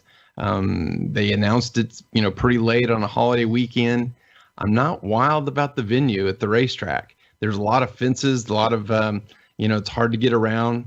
And Sunday, I find it interesting. In the press release, they say that it's attendance and things like that. Sunday's a ghost town. there's no one there except the cookers, and that's for the open event, where 400 teams are cooking. So they're awful concerned about it being the largest barbecue event. They're correct in terms of number of cookers, but number of attendees, I would say Houston Rodeos by far, with 200,000 attendees on one day. Do you think that's a better event all in itself, Houston Livestock, when you compare it to the American Royal then? Personally, I think I've said this before on the show that Houston Rodeo is like the Royal on steroids. Their party night is like Houston's Thursday night. All right, so here's what I think. I think it was kind of a travesty to put the American Royal on a holiday weekend. You're now forcing people. So for the longest time, you're used to the American Royal taking place somewhere in the neighborhood between 6 to 7 weeks later in the year than it was on Labor Day. You do it on Labor Day. Now you're asking people to push out whatever they might have planned. Maybe you have something that happens every year. You have a family get together or some other personal thing. So now you're fighting family and barbecue, which I would imagine for most people, especially on this kind of a holiday, family's probably going to win out. So you're going to be suffering from attendance there. But the other thing that I think is continuing to be an issue, they cannot keep one single place as a permanent home for the American Royal.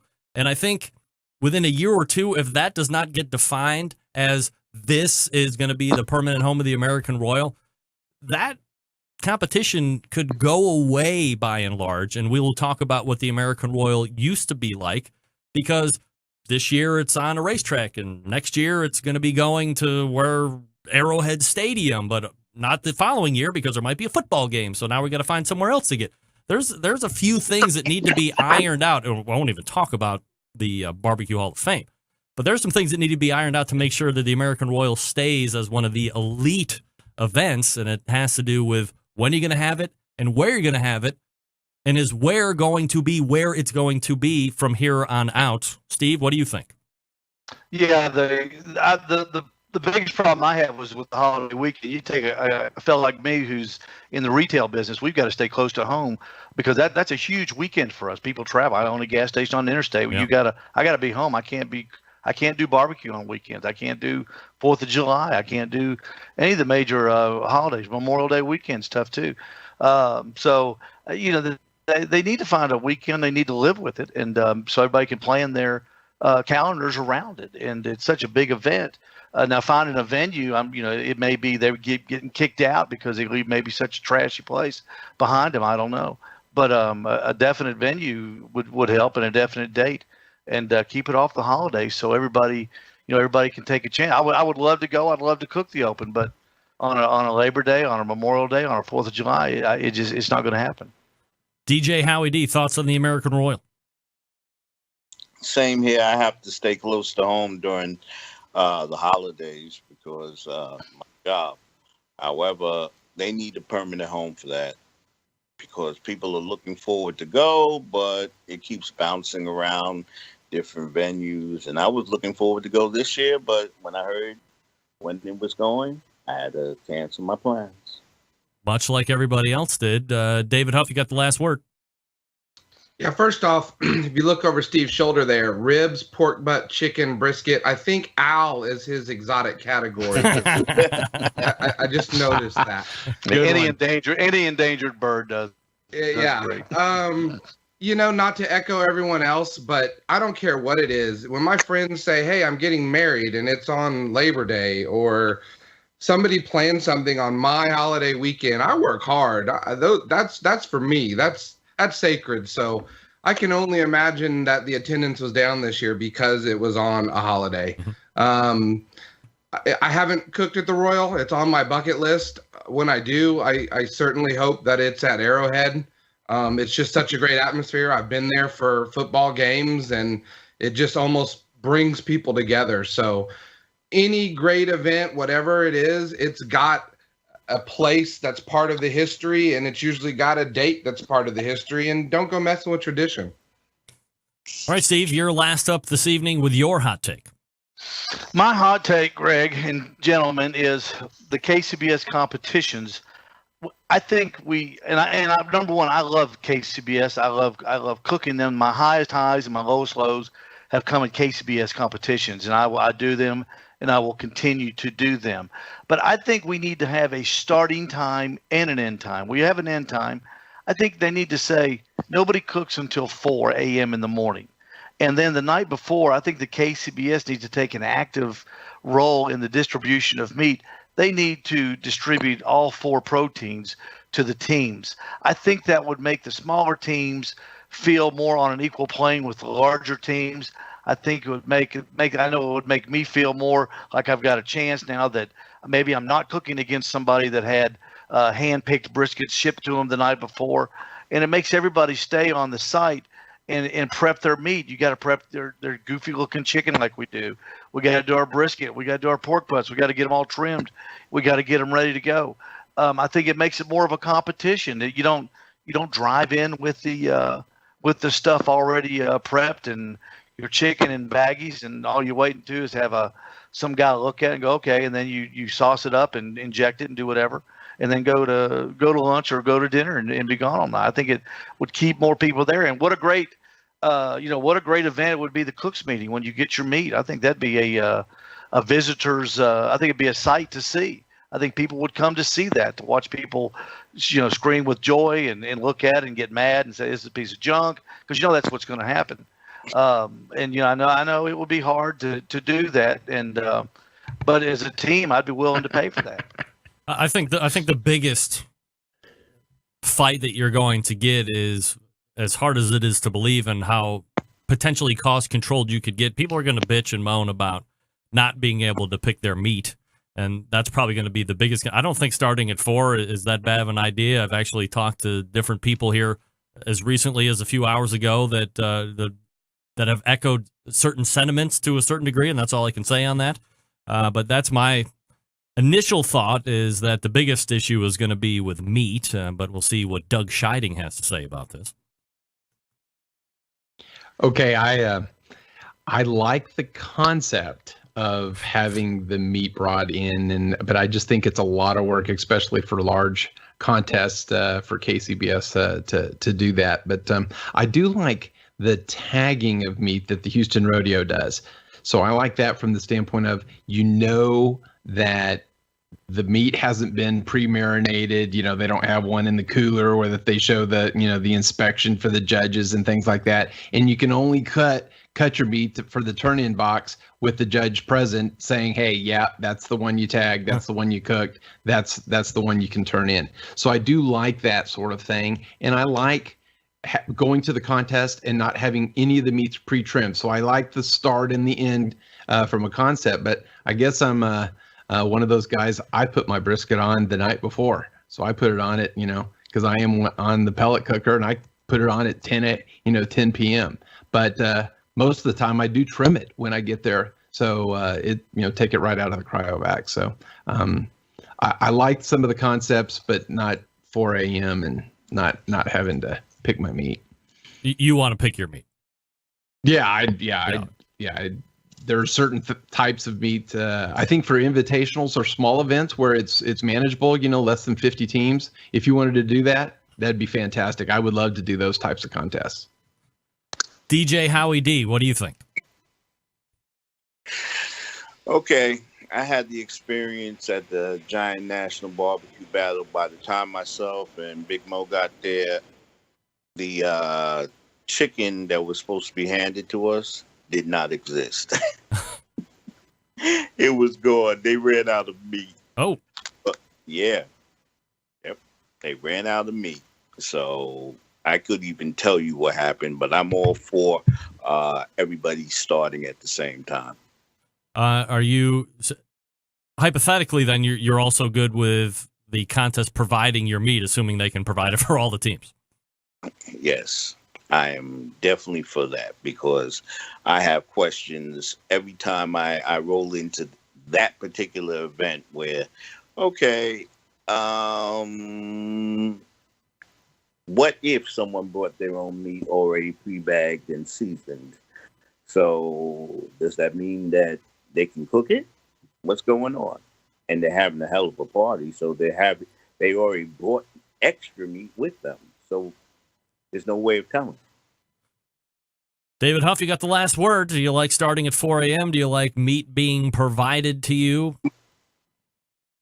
So the start time doesn't matter to me as long as, let's say it's 8 o'clock the day before, and then you can choose any time after that when to start. That's fine after the meat's been inspected.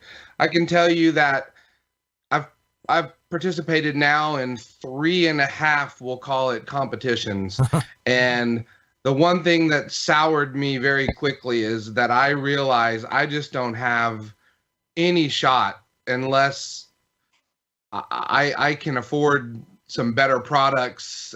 I just think the playing field is not very level if you can't buy the Wagyu briskets and Kurabata pork and some of those other things. So for contests that would supply the meat and put everybody on a level playing field, I absolutely like that idea. I just think the problem is going to be there is now so much money in competition barbecue and sponsorships and other things that to go back to that, especially on a larger scale with a sanctioning body, I think that would be a tremendous challenge, and there'd be a lot of pushback. It might have to be another body takes on where they provide the meat. I just don't know that the KCBS will ever go that route. You ready to say something, Doug? Yeah, the only event that I've done that way is a kosher contest, and just like Howie was talking about, they ran out of one of the meats. Really? Yeah. I cooked the contest too. Definitely. Wow. All right. Well, we have Doug Scheiding from Texas, Rogue Cookers Pitmaster. Steve Ray from Tennessee, Owl's Nest Barbecue Pitmaster. No Patrick Paquette this week. He's in Martha's Vineyard, hanging out with Stephen Reichel, I'm sure. David Huff is from Oklahoma, Huff Daddy Barbecue, and Howard Daly Jr. is Down to Smoke Barbecue. Gang, really appreciate you joining me, and we'll see you again next month. There they are, the Embedded Show Correspondents. Yet another segment of success. You can get in touch with the forecast of the Barbecue Central Show. Appear via the Smithfield Hotline. Well, yummy. I can tell you that. We've extended it out to the 10:14 segment, and I blew right through my time. Luckily, I left the backside segment open for my own stuff, so I will be able to catch up accordingly. It appears that the fourth Tuesday's second hour should be all embedded correspondent all the time. Incredible takes. Love it. Folks, grilling season, and especially this past week, it is hot, boy. It is off and running. Certainly, we know that Butcher's Barbecue carries a great selection of barbecue products. But their portfolio of grilling items continues to expand with really good stuff. Grilling oil, of course. But he also is in the rub and seasoning business. We all know that. Grilling Addictions. This is a new product that I've been messing around with quite a bit here over the last month and a half. Great salty, great peppery, great garlicky, great overall grilling seasoning. Here's what I found it especially great on. You might find this to be a little bit weird. I'm a big fan of grilled lettuce. So take the whole romaine, right down lengthwise, little extra virgin olive oil, and then I've taken away my old seasoning and started shaking on the Grilling Addictions front and back, then on the hot grill for about 1.5 minutes on each side. Little shredded pepper jack cheese over the top, a little balsamic maybe some grilled Vidalia. Oh, delicious. And of course, right at the end, a little bit of that grilling oil. Grilling oil, great, because it is shelf stable, never out of sight, out of mind, of course. And then, since you're going to be at butcherbbq.com, go ahead and check out the injections and the sauces, all the other rubs too. Honey rub, one of my favorites. You're going to be happy that you head over there and you arm up with all of the best products out there. And remember, they are extensively tested on the competition trail. You would recall Dave took Grand Champion a week ago, so you know they're winning on the trail. It's, of course, always in the backyard, no doubt. Head on over to butcherbbq.com. Check out all the products that they have. You'll be happy you did. Again, butcherbbq.com. Always trust your butcher. And we are back with the Impossible Burger. Stick around. We'll be right back.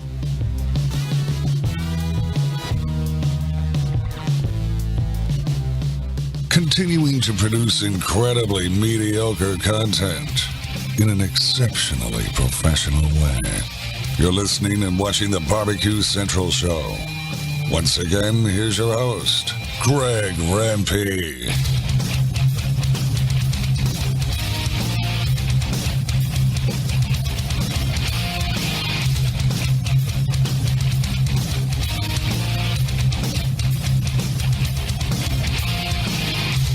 All right, welcome back. This portion of the show being brought to you by the National Pro Barbecue Tour, presented by Sam's Club. 31 cities, $500,000 in cash, eternal bragging rights if you win it, and of course, in 2 weeks' time, national championship going down, October 7th. So all the teams of 50 have been set. Well, teams of 50. All the field of 50 has been set through those regional finals, which of course are 5 of 10 get to go on to the national finals, and so now you got your top 50. We should review that list next week and take odds on who we think is going to walk away with grand championship. To get more info on the tour, check results, see who's going to be competing in the national final, visit kcbs.us/Sam's Tour. Last weekend, or last show, I read to you an article penned by my Cleveland buddy and the writer for Cleveland Scene, Doug Tratner, who said that he was urged by show white whale Michael Simon to head on over to his B-spot location over here on the east side of us in Woodmere, Chagrin Boulevard, Beechwood, if you want, depending on how familiar you are with the area, and check out the new offering. Not burger, but offering on the menu, and it's called the Impossible Burger, and I gave you the whole description and all that stuff. And I was hopeful that I was going to get out there this past Friday, but that didn't work out, and not Saturday either. Sunday was out of town, so yesterday was the only day that I could get it all set up, so away I went. So here it is, the Impossible Burger, and as you sit at the table, you have the little propaganda tripod up there telling you about the Impossible Burger, and it's mostly made out of wheat and coconut oil, but it's supposed to be way healthy, no fat, again, healthy footprint. There's a whole green angle on this that I really wasn't considering before, because you're not using beef, right? It's all plant-based, and the heme is actually being created through some type of a chemical reaction as well. Like the yeast is making the heme. The heme is giving it that beefy flavor, I guess. So without further ado, let me give you pictures. Here is the Impossible Burger right here. Look at that. Very sexy. Now, I think part of the appeal of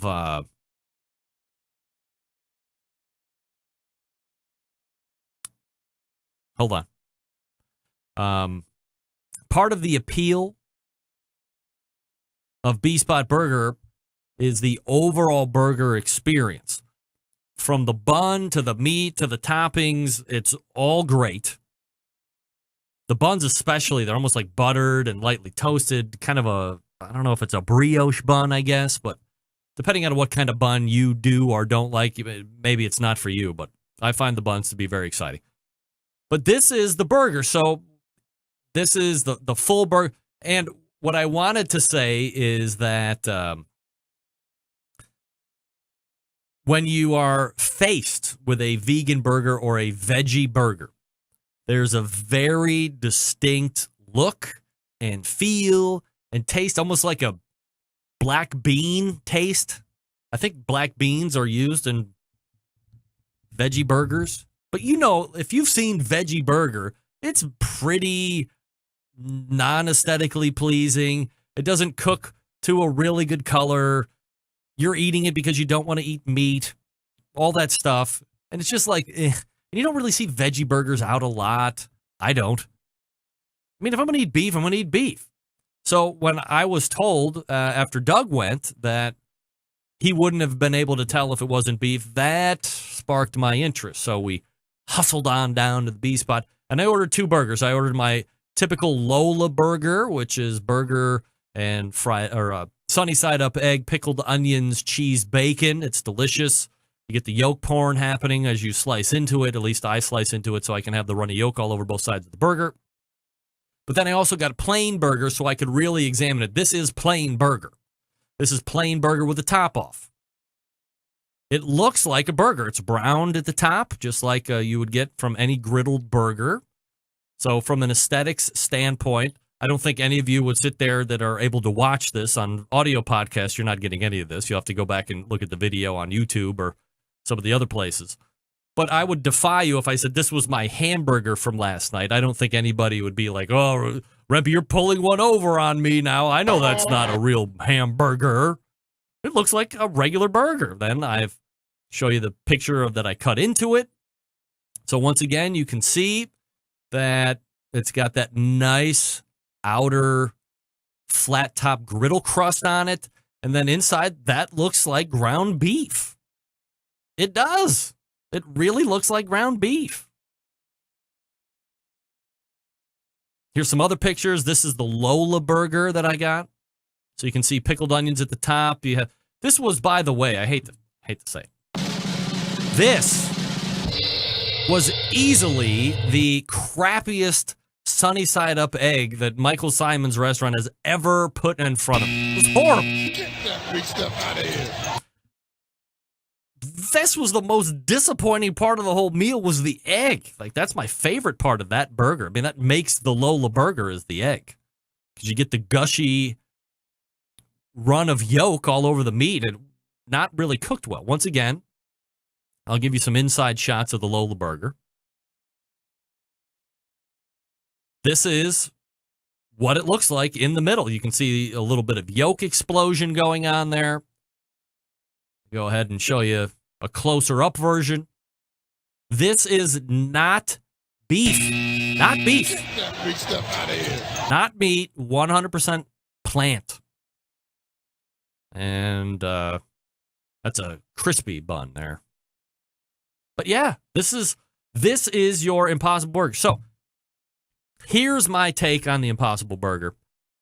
I was completely blown away with how much it appears to be beef.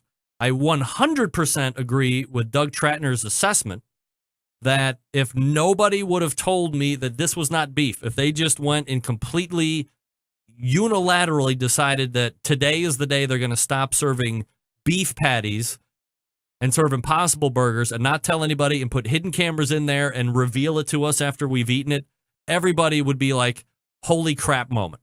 There's no doubt about it. It juiced. It had a mouthfeel of beef.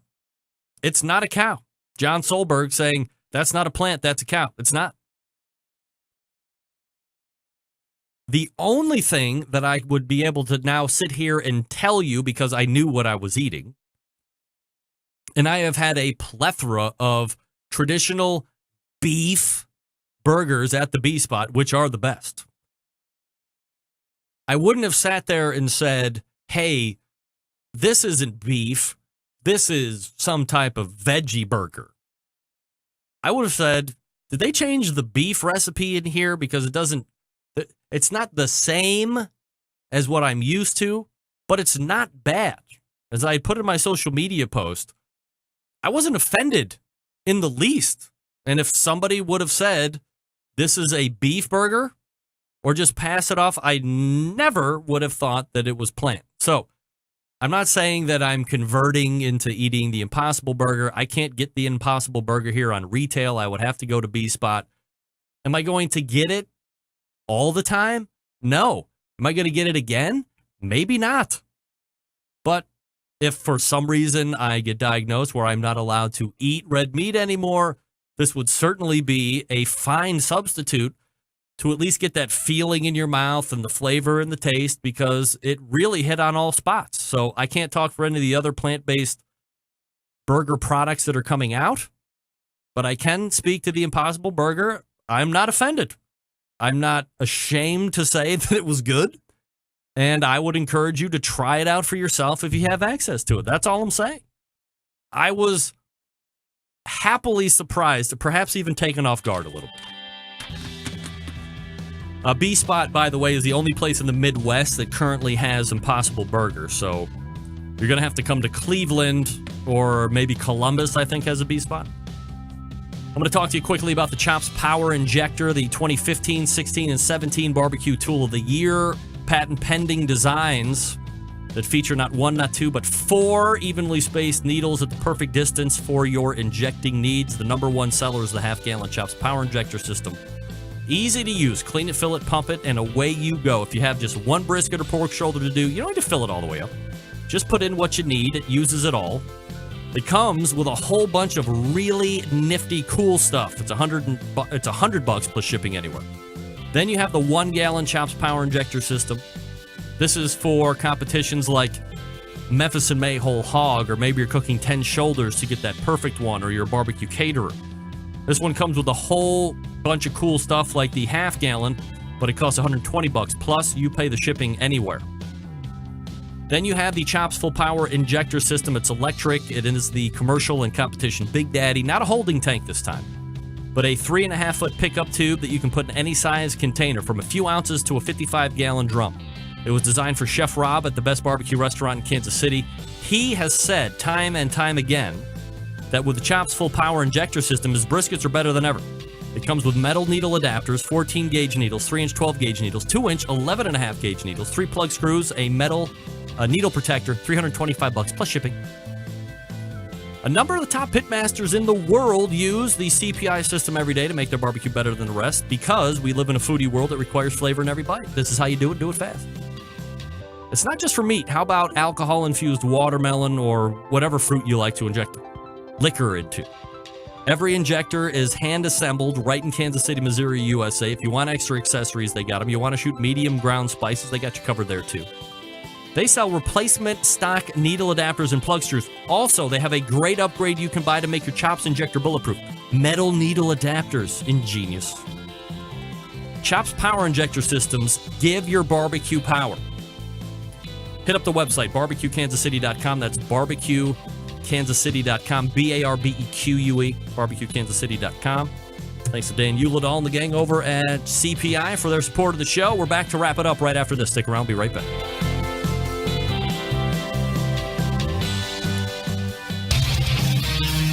Whole packers, full racks, legs and thighs, injecting butts. If you've never heard this before, you might think you found the best XXX show ever. Let's get back to the most homoerotic host out there today, Greg Rempe. All right, welcome back. Thanks again, by the way, to the Embedded Show Correspondents gang, Doug Scheiding, Steve Ray, DJ Howie D, David Huff. No Patrick tonight, but he'll be back next month, potentially. And we'll go ahead and wrap the show right now. All the way back in the first hour, we talked with Max Good from AmazingRibs.com. We talked about the new Cuisinart Tabletop Grill, $100. This one earns the Silver Medal Award from AmazingRibs.com, so depending on what you're looking at, you may or may not want to take part in it. Again, $100, Silver Medal. At 9:35, we talked with Mike McCloud, President and CEO of MMA Creative, also the creator of the World Food Championships. And we talked about how the World Food Championships is changing. The 10 winners will be announced in November. However, those 10 will be held back or reserved, as we say in the culinary world. And then a final table will be introduced and then competed in at some point in April. More details to follow as they are unveiled from Mike McCloud. We'll share them here with you. In the second hour, we talked with the Embedded Correspondents segment. Again, Doug Scheiding, David Huff, Howard Daly Jr., and Steve Ray this month. Patrick Paquette in Martha's Vineyard. And then we ended the show with my review of the Impossible Burger. There you go. Big show planned for next week, as always. September 11th, 2001. I will never forget. Until next Tuesday at 9 p.m. Eastern Standard Time, this is your program host and proud U.S. American, Greg Reppy. Good night now.